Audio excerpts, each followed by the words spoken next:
You know, Jesus is surrounded by a group of people. He and the disciples have just been to Capernaum, where Jesus honored the faithful plea of a centurion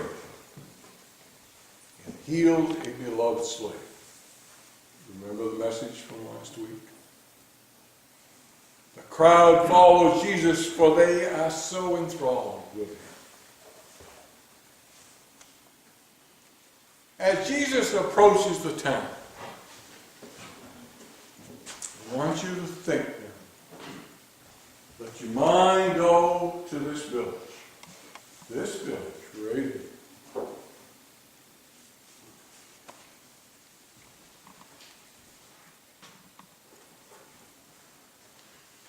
As Jesus approaches the town, those gathered around him run directly into a sizable group of people.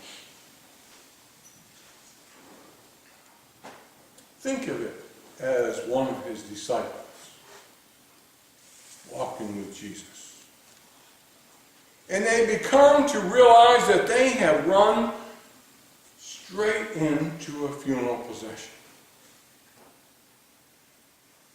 If they had known the circumstances of this funeral, their discomfort would have been greater than with a regular funeral. The man who has died was the only son of a widow. Whereas this may seem unbearable in today's circumstances, it was immeasurably worse in those days. You see, the widow would have been dependent upon her son for physical and financial support, as well as a social status. And at the death of her only son, her life is also finished in many other ways. Many from the town have come to mourn and to offer comfort during that funeral. But there is little they can do to offer solace. The mother weeps as she follows behind her son's body. Knowing all this, Jesus is moved to compassion. He sees her tears and says to her, "Do not weep." Jesus moves towards the body, and as the crowd stands silent and still, he instructs the man to rise. At Jesus' word, the dead man sits up and begins speaking. And as you can imagine, the crowd had mixed reactions. They are afraid, even as they acknowledge God's work through Jesus. Their final response is, God has looked favorably on his people. The mournful funeral procession becomes a joyfully parade. Now, this story may not seem so different from many others. After all, Jesus had just come from healing mortally ill slave. Remember the message last week. And he would go on to cast out demons, heal the blind, and make lame walk, and the blind to see. Even the psalmist recognized that these acts are part of the nature of God. Today's psalm proclaims, "The Lord opens the eyes of the blind He upholds the orphan and the widow. There is a difference in this healing, however. In the healing prior to this one, a centurion came to Jesus and asked him to heal a servant. Jesus cured that servant in response to the soldier's faith. And again in the Gospels we hear Jesus say, "Your faith has made you whole." But this healing is different. The widow exhibits no great faith. In fact, there is no evidence that she even notices or knows who Jesus is. She is too caught up in her own grief to do anything but cry. To cry. I am not suggesting that the woman does not approach Jesus because she lacks faith. It may be that she just thinks it's too late. After all, her son is dead.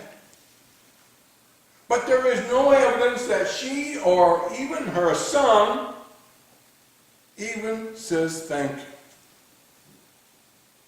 Luke does not record any response for her at all.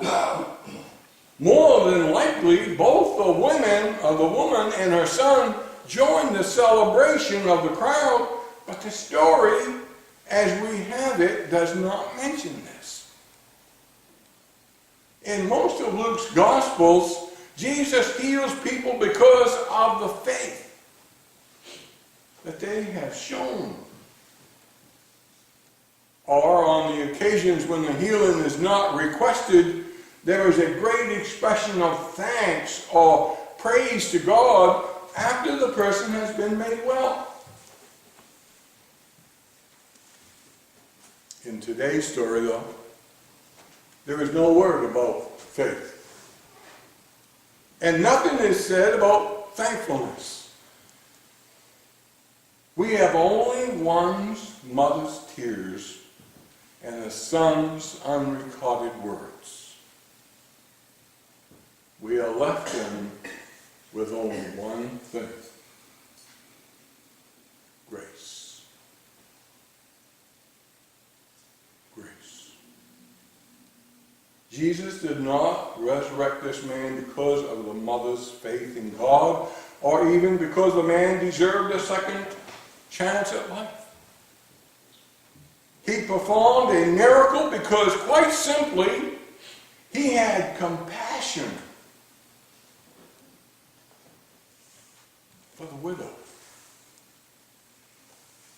This is authentic, undeserved, unasked for grace. Perhaps the mother was very faithful, and maybe the son was a righteous man. This story, though, says much more about Jesus than about either the widow or her son. It tells us that when we are given grace, we only have to decide whether or not to accept it. No other action is required. Grace.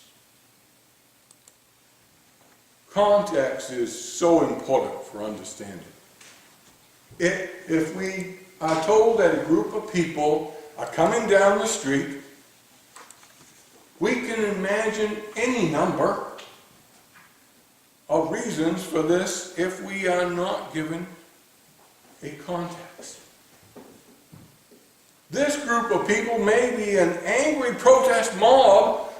It could be a festive parade, a military maneuver, or perhaps a funeral procession. We have no way of knowing anything about this group's progression unless we are given clues to the purpose for that gathering. Our gospel text today gives a context, a background for how we can experience life. It points out that with God, our context is always grace. Undeserved love and mercy. It reminds us that when Jesus is concerned, a parade can break out anywhere, even in the midst of a funeral procession. Let us celebrate with the people of name and cry out, God has looked favorably on his people. That's what he's done here. He's looked favorably upon you people